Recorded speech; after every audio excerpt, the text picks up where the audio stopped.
UP BNB and home stay policy 2025 पर night 6 से 10 हजार रुपए तक चार्ज कर सकते हैं, यानी डायरेक्ट 2x। क्योंकि जब तक किसी चीज में फायदा ना हो ना तो वो चीज बेकार है। ऐसे ही अभिनाथ को जो लोकेशन और कॉन्टैक्ट नंबर दिया गया वो सब फेक था।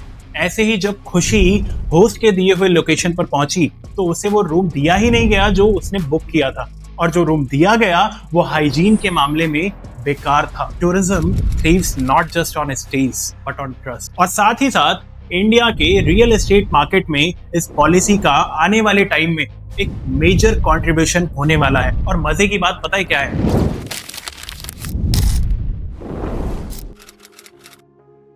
क्या नोएडा सच में अगला दुबई बन सकता है? वेट, मैं ये नहीं कह रहा कि अचानक से बुर्ज खलीफा जैसी बिल्डिंग्स या फिर मैन मेड आइलैंड्स बन जाएंगे, लेकिन उत्तर प्रदेश की new BNB and home stay policy 2025 कुछ रिटर्न्स के मामले में कुछ ऐसा ही कमाल कर दे। कैसे? चलिए जानते हैं। उत्तर प्रदेश गवर्नमेंट ने रिसेंटली एक पॉलिसी अनाउंस की, एक ऐसी पॉलिसी जो रियल एस्टेट मार्केट में अपनी पकड़ बहुत तेजी से बनाने वाला है। दुबई और बाली जैसे रियल एस्टेट मार्केट जो 7 से 10% तक का रेंटल यील्ड देते हैं, अब इंडिया भी उस कैटेगरी में आ सकता है। वैसे तो गवर्नमेंट इस पॉलिसी से टूरिज्म को प्रमोट करना चाहती थी, लेकिन कहीं ना कहीं इंडिया का रियल एस्टेट मार्केट भी इस पॉलिसी से अफेक्ट हो सकता है इन टर्म्स ऑफ रिटर्न्स। हाय, मेरा नाम है विभू और आप देख रहे हैं अनेकांत स्टेट के इस स्पेशल सीरीज को द डिकोडिंग रियल एस्टेट। आज हम डिकोड करेंगे कि कैसे BNB and home stay policy India के रियल एस्टेट मार्केट पर एक पॉजिटिव इम्पैक्ट डाल सकता है। इस इम्पैक्ट को समझने के लिए सबसे पहले हम चलते हैं पास्ट में और जानते हैं कि आखिर BNB and home stay policy आई ही क्यों। सपोज कीजिए आपने अपने दोस्तों के साथ अयोध्या राम मंदिर की ट्रिप प्लान की और अयोध्या में जिस लोकेशन पर आप रुकना चाहते हैं उस लोकेशन पर किसी भी होटल में कोई भी रूम्स अवेलेबल ही नहीं है, और जो अवेलेबल है वो आपके बजट में नहीं आते। अब आप क्या करेंगे? ऐसी ही बहुत सारी प्रॉब्लम्स को सॉल्व करने के लिए मिनिस्ट्री ऑफ टूरिज्म ने 2006 में एक पॉलिसी फ्रेमवर्क दिया, सेंट्रल पॉलिसी फ्रेमवर्क दिया, और जिसका नाम था incredible India BNB and home stay establishments. आगे चलकर 2018 में नीति आयोग की एक रिपोर्ट रीथिंकिंग होमस्टे को ध्यान में रखते हुए इसके अंदर कुछ रिवीजन किए गए, जैसे सेफ्टी में रिवीजन, इसके हाइजीन में रिवीजन और इसके ऑपरेशनल स्टैंडर्ड्स में रिवीजन। इस फ्रेमवर्क ने होटल के फ्यूचर को एक नया मोड़ दिया, यानी कि अब आप अपने घर को एक शॉर्ट टर्म रेंटल की तरह यूज कर सकते हैं, यानी आपका घर अब होटल की तरह काम करेगा। और अगर अयोध्या में सारे रूम्स बुक्ड हैं, फिर भी आपके और आपके दोस्त के लिए वहां पर रूम 24 घंटे अवेलेबल रहेंगे। इस फ्रेमवर्क ने टूरिस्ट और होम ओनर्स की नीड्स को महसूस करते हुए कुछ पॉइंट्स को क्लासिफाई किया, जैसे कौन कौन इस पॉलिसी से बेनिफिट ले सकता है, होम ओनर्स को क्या डॉक्यूमेंट्स चाहिए इस पॉलिसी के अंडर अप्लाई करने से पहले, होम ओनर्स को कैसी एमिनिटीज टूरिस्ट को प्रोवाइड करनी है, टूरिस्ट के लिए क्या क्या सेफ्टी मेजर्स होने चाहिए। ऐसी बहुत सारी चीजें इस फ्रेमवर्क के अंदर डिफाइन की। ये तो हुई बात पास्ट की। अब चलते हैं हम लोग प्रेजेंट में। यूपी गवर्नमेंट ने इस फ्रेमवर्क को बेस मानते हुए अपनी एक पॉलिसी लॉन्च की, UP BNB and home stay policy 2025। अब इससे फायदा क्या होगा? क्योंकि जब तक किसी चीज में फायदा ना हो ना तो वो चीज बेकार है। तो चलिए इसके फायदे को जानते हैं। सपोज कीजिए नोएडा के अंदर आपने 1 करोड़ का फ्लैट, 2 BHK का फ्लैट आपने परचेज किया और उसको आपने 30,000 रुपए के रेट के हिसाब से मंथली रेंट पर दे दिया, यानी मतलब कि 3,60,000 रुपए साल के। जाहिर सी बात है, अगर आप किसी फ्लैट के अंदर रहेंगे तो वहां पर उसकी मेंटेनेंस कॉस्ट भी आएगी, और जनरल केस में ये सारी मेंटेनेंस कॉस्ट एक टेनेंट ही पे करता है। लेकिन कहीं ना कहीं एक ऐसी कॉस्ट होती है जो होम ओनर ही बियर करता है, जैसे कि पेंटिंग। और द ब्रोकर्स टाइम्स के इस आर्टिकल के अकॉर्डिंग एक 2 BHK फ्लैट को नोएडा के अंदर पेंट करने के लिए 40,000 रुपए लगते हैं। तो यानी कि अगर 3,60,000 रुपए अगर आपको साल में मिल रहे हैं तो उसमें से अगर हम 40,000 रुपए घटा दें तो 3,20,000 रुपए आता है, मतलब कि महीने का 26,600 रुपए। और अगर हम इसके रेंटल यील्ड की बात करें तो 1 करोड़ की इन्वेस्टमेंट पे अगर आपको साल भर में 3,20,000 रुपए मिल रहे हैं तो यानी 3.2% का रेंटल यील्ड मिल रहा है।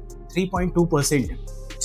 स्ट्रेंज। वहीं अगर आप एक स्मार्ट और एक स्ट्रेटेजिक पर्सन है तो आप B&B एंड होम स्टे के अंदर सेम फ्लैट को रजिस्टर करा के पर नाइट 6 से 10 हजार रुपए तक चार्ज कर सकते हैं। कैसे? तो देखो, अगर आपके पास 2 BHK फ्लैट है तो जाहिर सी बात है 2 रूम होंगे। सिंगल रूम को अगर आप 3,000 रुपए पर नाइट के हिसाब से चार्ज कर रहे हैं तो 2 रूम के हुए 6,000 रुपए। वहीं अगर आपकी महीने भर में 50% ऑक्यूपेंसी भी रही तो आप महीने भर में 90,000 रुपए कमा सकते हैं। अब रही बात इसकी मेंटेनेंस की, तो इन दोनों रूम को मैनेज करने के लिए आप एक केयर टेकर रखेंगे जिसकी सैलरी अराउंड 10 से 12,000 रुपए होगी। बिजली पानी का खर्च सपोज कीजिए 10,000 रुपए। और अगर आपका फ्लैट एक होटल की तरह चल रहा है तो वाईफाई की भी जरूरत होगी। और नॉर्मल अगर हम किसी भी बेसिक प्लान को देखें, किसी भी वाईफाई के ब्रॉडबैंड की एक बेसिक प्लान को अगर हम देखते हैं तो वो महीने में 500 रुपए उसका लगता है। अब अगर आपका फ्लैट एक होटल की तरह चल रहा है तो डेली यूज की रिक्वायरमेंट भी है, जैसे साबुन, shampoo, body wash, body lotion.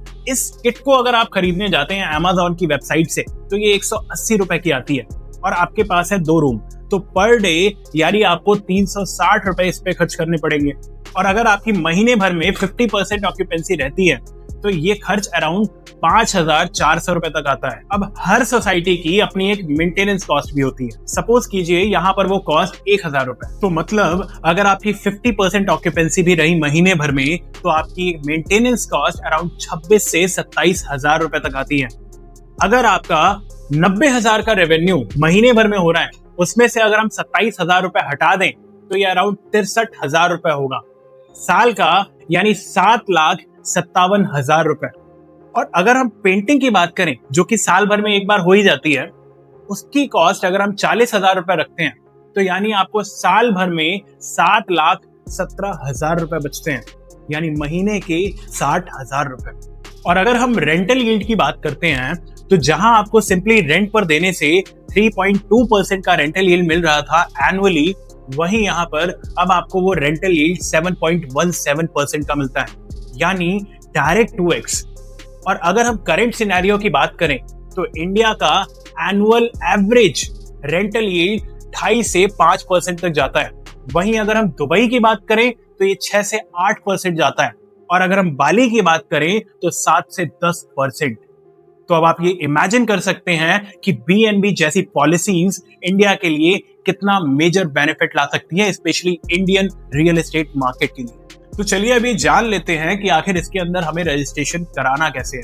तो यूपी गवर्नमेंट की B&B and home stay policy 2025 3 terms को डिफाइन करती है, जैसे home stay, B&B and rural home stay. लगभग इन तीनों का रजिस्ट्रेशन प्रोसेस एक ही है, जैसे कि आपको इन तीनों के अंदर रजिस्ट्रेशन कराने के लिए मिनिमम 1 रूम, मैक्सिमम 6 रूम या फिर 12 बेड्स होने चाहिए। होम स्टे और रूरल होम स्टे के लिए होम ओनर का फिजिकली उस प्रॉपर्टी पर रहना जरूरी होगा। रजिस्ट्रेशन के बाद भी प्रॉपर्टी पर मिनिमम 3 CCTV कैमरे होने चाहिए, वो भी 90 दिन की फैसिलिटी के साथ। ये रजिस्ट्रेशन आपका 3 साल तक वैलिड रहेगा और पर बिल्डिंग पर सिर्फ एक ही रजिस्ट्रेशन दिया जाएगा। अब बात करते हैं डॉक्यूमेंटेशन की। तो उसके लिए आपको Aadhaar card, PAN card, passport, ownership documents, self declaration affidavit और आपकी प्रॉपर्टी की लोकेशन में आने वाले पुलिस स्टेशन की NOC और ग्राम पंचायत, नगर पालिका, नगर निगम या फिर जिला पंचायत का NOC लेना जरूरी होगा। और ये सारा प्रोसेस ऑनलाइन होगा यूपी टूरिस्ट की पोर्टल पर। बाकी एक क्लियर पिक्चर के लिए मैं पॉलिसी का PDF आपको डिस्क्रिप्शन बॉक्स में दे दूंगा, वहां से जाकर आप रजिस्ट्रेशन प्रोसेस को गहराई से जान सकते हैं। चलिए, ये तो बात हुई दुनिया भर की। अब बात करते हैं यहाँ पर प्रैक्टिकल एस्पेक्ट की। इस वीडियो को बनाने से पहले मैं Airbnb की वेबसाइट पर गया और वहां पर मैंने कस्टमर्स के कुछ रिव्यूज को पढ़ा जो कि उन्होंने होस्ट को दिए थे। जैसा कि आप देख सकते हैं, गौतम ने अपना सारा अमाउंट पे कर दिया, लेकिन जब वो चेक इन के लिए पहुंचा तो वहां पर उससे एक्स्ट्रा चार्ज मांगा गया। ऐसे ही अभिनाथ को जो लोकेशन और कॉन्टैक्ट नंबर दिया गया वो सब फेक था।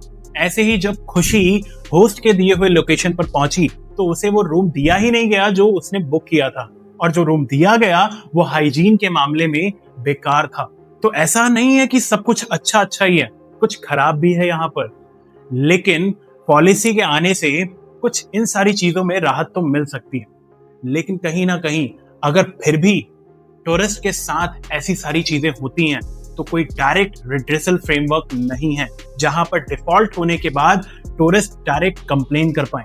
यूपी गवर्नमेंट की इस पॉलिसी के अंदर ऑनलाइन प्लेटफॉर्म्स के लिए कुछ भी मेंशन नहीं है। और मजे की बात पता है क्या है, जब मैं एयरबीएनबी की वेबसाइट पर खुद को एज अ होस्ट रजिस्टर करने गया तो वहां पर मुझसे ओनरशिप वेरीफाई करने के लिए कोई भी डॉक्यूमेंट नहीं मांगा गया। और मैंने जो फोटोज भी अपलोड की वो मैंने कुछ भी अपलोड कर दी और उसने एक्सेप्ट कर ली। तो कहीं ना कहीं ऑनलाइन प्लेटफॉर्म्स के मामले में ये पॉलिसी आज भी अधूरी है। फिर भी इस पॉलिसी ने बी एंड होमस्टे को एक स्ट्रक्चर्ड रेगुलेशन दिया है, साथ ही साथ होम ओनर्स के लिए रजिस्ट्रेशन नॉर्म्स को मजबूत किया है और होम ओनर्स के लिए कुछ बेनिफिट्स भी दिए हैं। और साथ ही साथ इंडिया के रियल एस्टेट मार्केट में इस पॉलिसी का आने वाले टाइम में एक मेजर कंट्रीब्यूशन होने वाला है। पर कहीं ना कहीं रजिस्ट्रेशन नॉर्म से हटकर इस पॉलिसी को कुछ और भी प्रैक्टिकल इश्यूज को कवर करना चाहिए था। आफ्टर ऑल इंग्लिश में एक बात कहना चाहूंगा कि tourism thrives not just on stage but on trust. Thank you so much इस वीडियो को यहाँ तक देखने के लिए। एक लाइक जरूर कर देना क्योंकि ये मुझे मोटिवेशन देगा कि मैं ऐसी और भी वीडियोस आप लोगों के लिए लेकर आता रहूं।